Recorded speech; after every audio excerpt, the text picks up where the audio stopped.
क्या हाथी, जेब्रा और दरियाई घोड़ा का मीट खाया है आपने? एक देश के लिए यह सुलभ कराया जा रहा है, उस देश के लोग ही, उस देश की सरकार इन्हें मार रही है और मीट बंटवा रही है। हाथी, दरियाई घोड़ा, जेब्रा, जंगली भैंसे, और लोग चाव से खा रहे हैं, भूखे हैं, मीट पर टूट पड़ रहे हैं। उन्हें अब इंतजार है कि कब मीट बांटा जाएगा। भूखे और प्यासे लोग, कारण एक ऐसा देश जिसके पास भोजन नहीं है, जिसके पास पानी नहीं है, जो सूखे से परेशान है और अपने लोगों की क्षुधा तृप्ति के लिए वो हाथी कटवा रहा है। जंगलों के हाथी उनके रिहायशी इलाके में जा कर के सरकारें मार रही हैं। और हाथी का वजन तो आप जानते ही हैं, एक हाथी का वजन कितना होगा, विशाल का है हाथी। तो हाथी मारे जा रहे हैं, दरियाई घोड़ा मारा जा रहा है, जेब्रा मारा जा रहा है, भैंसा मारा जा रहा है और अन्य जंगली जानवर भी। बेजुबानों को मारने वाला वह देश है नामीबिया, जिसने भारत को 7-8 चीते दिया था। प्रधानमंत्री जी आए थे, सेल्फी लिए थे, फोटो खींचे थे। वही देश दक्षिण अफ्रीका के नामीबिया है और जाम्बिया है, जिम्बाब्वे है, ऐसे तमाम देश सूखे से परेशान हैं। दक्षिण अफ्रीका में भयंकर सूखा है। अब अनाज की कमी हो गई, धरती प्यासी है, एक बूंद पानी नहीं मिल रहा है धरती को। ऐसे में अगर ऐसी ही स्थिति रही तो आदमी को आदमी खाएगा।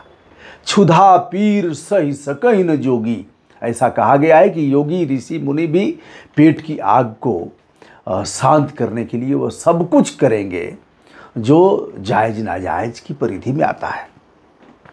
तो दोस्तों, अब इसके लिए कितने हाथी मारे गए हैं, कितने जेब्रा मारे गए हैं, कितने दरियाई घोड़े मारे गए हैं, इनकी संख्या फिलहाल यह हुआ कि 700 अगर मार दिए जाएंगे, उनका मीट वितरित किया जाएगा। कभी उसका टेस्ट उन लोगों ने नहीं लिया था क्योंकि यह प्रतिबंधित थे। हाथी मारा नहीं जा सकता, दरियाई घोड़ा मारा नहीं जा सकता। उसको आप देखते हैं, हिप्पो को कितना मांस ऐसे चलता है और उसे देख करके घड़ियाल भागता है। घड़ियाल और मगरमच्छ उसको देखते हैं तो भागते हैं, ऐसे मुंह खोल करके उनको दबा लेता है।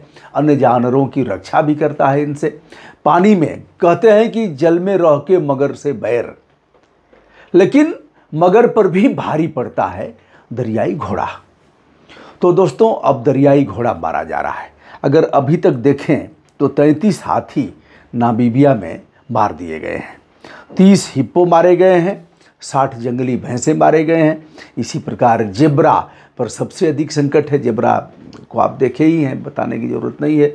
जेब्रा 300 के लगभग जेब्रा मार दिए गए हैं, शेष मारे जा रहे हैं। विश्व चुप है।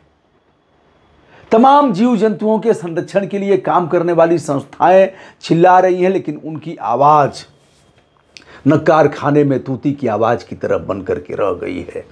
उसे कोई सुन नहीं रहा है। भारत जैसे देश में भेड़िया आक्रमण कर रहा है, चीता आक्रमण, चीता तो नहीं है, तेंदुआ आक्रमण कर रहा है, बाघ मार रहे हैं। ऐसे में कई स्थानों पर लोग आक्रोश में हैं। जैसे सीतापुर देखा जाए, उत्तर प्रदेश का सीतापुर है, पीलीभीत है, इधर बहराइच में आप देख ही रहे हैं, भेड़िया ने 10 जाने ले लिया है। तो और हाथी की टकराहट अगर उड़ीसा इत्यादि देखा जाए, पश्चिम बंगाल में देखा जाए, तो मनुष्य और जंगली जीवों की टकराहट हाथी लगातार मार रहे हैं। आम के दिनों में भी हाथी ने मारा, कटहल के दिन कटहल खाने आता है, आम खाने आता है। और ऐसे में मनुष्य की टकराहट हाथी से होती है, हाथी पटक करके मार डालता है। उत्तराखंड में भी आपने देखा है।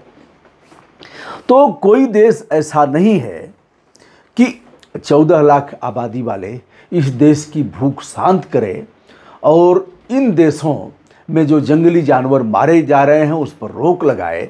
इसके लिए वैश्विक स्तर पर जीव जंतुओं को बचाने के लिए नियम भी प्रतिपादित किए गए हैं, लेकिन कुछ हो नहीं रहा है। अन्य देश कह रहे हैं, कुछ पर्यावरण संरक्षण कर्ताओं का यह कहना है कि यदि ऐसा होता रहा तो लोग हड्डियों के लिए मारेंगे। हाथी दांत, हाथी की हड्डियां और तमाम यौन दुर्बलताओं को समाप्त करने के लिए भी जानवरों का प्रयोग किया जाता है, उनकी मांस और उनकी हड्डी, मज्जा इत्यादि का। तो ऐसे में जानवर मारे जाएंगे तो फिर हमारा जो इको फ्रेंडली सिस्टम है, जो हाथी मेरा साथी,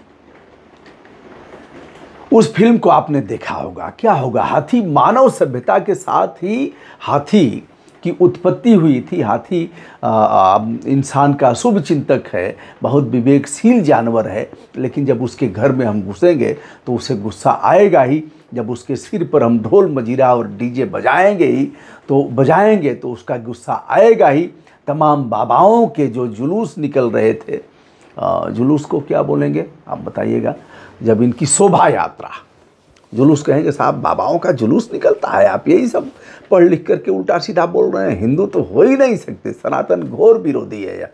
अब भैया, आप जीव जंतुओं की रक्षा कौन करेगा? मैंने जीव जंतुओं की रक्षा की बात किया तो 100 गाली सुना। फिर भी पढ़ा लिखा हूँ, यह हमारा विषय रहा है। पर्यावरण को प्रैक्टिकल और थ्योरिकल दोनों ढंग से हमने जीने का प्रयास किया है। तो अब होगा क्या? बारिश क्यों नहीं हो रही है? जब छेड़छाड़ होगी प्रकृति के नियमों के साथ तो बारिश नहीं होगी। हमारे यहाँ भी अधिक बारिश होगी तो अधिक गर्मी पड़ेगी, अधिक ठंड पड़ेगी। बारिश में भी लोग मरेंगे, गर्मी में भी लोग मरेंगे, ठंड में भी लोग मरेंगे। और जो इसका चक्र है, मौसम का चक्र, वो अभी अटपटा होगा। तो दोस्तों, यह रहा, गंगा को, तमाम नदियों का नाश किया हमने। वैश्विक स्तर पर हम बात करते हैं, वहाँ भी कहीं कहीं नदियाँ ठीक हैं, कहीं कहीं प्रदूषित की गई हैं।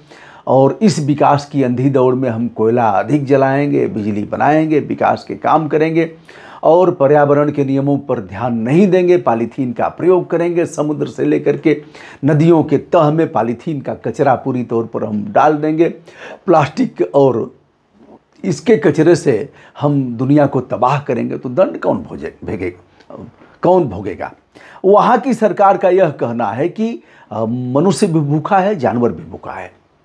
जानवर इसलिए भूखा है कि सूखे का प्रभाव उस पर भी पड़ा है, मनुष्य इसलिए भूखा है कि वह सूखे के प्रभाव को झेल रहा है, खाने पीने के लिए नहीं है। तो जानवरों की संख्या तो कम नहीं है, जानवर अगर मार दिए जाएंगे तो उनका अस्तित्व बच जाएगा और इधर इंसान भी बच जाएगा। इस बात में कितना दम है आप बताइएगा। फिलहाल नामीबिया में, अफ्रीकी देशों में यह जो प्रचलन बढ़ा है जानवरों को मार करके उसका मीट मनुष्यों को देना और क्षुधा तृप्ति करना, यह कहाँ तक जायज़ है, इसे आप बताइएगा। दोस्तों, मैं हूं ब्रजभूषण दुबे, संपूर्ण आदर के साथ अपना प्रणाम आप सभी तक निवेदित करता हूं।